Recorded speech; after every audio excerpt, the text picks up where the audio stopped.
Today, our verse is Micah chapter 6, verse 8. He has told you, O man, what is good, and what does the Lord require of you, but to do justice, and to love kindness, and to work humbly with your God.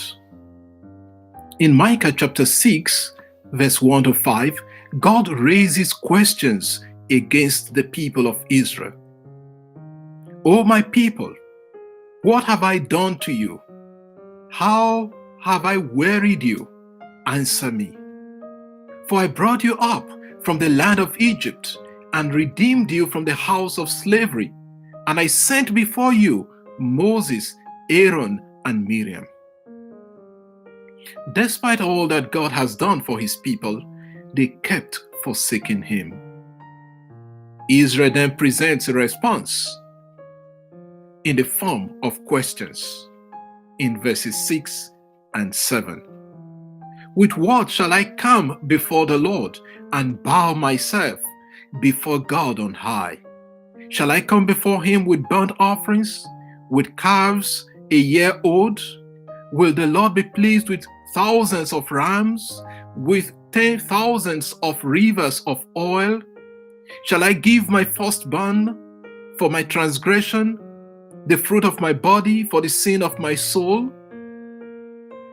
Notice that Israel is not asking for forgiveness from a sincere heart, but thinking of the number of animals for sacrifices. Israel had degenerated to the point that sacrifices were like buying favor from God. Are there not so many today who loot public funds and make big donations to churches or charities, thinking that they are doing something good for God? The response of the prophet about what God desires is indicting to Israel. God is not interested in the sacrifices and offerings. And the prophet says in our verse, He has told you what is good and what He requires of you. The first one is justice.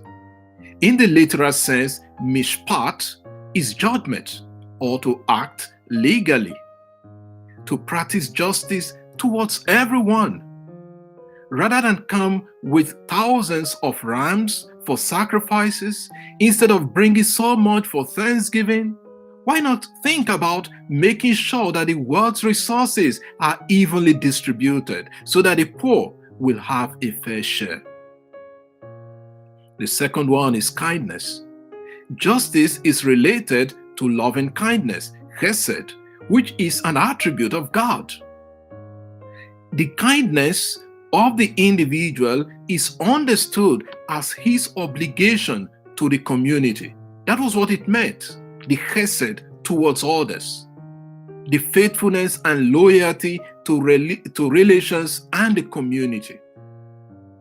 And the third point is work humbly with your God.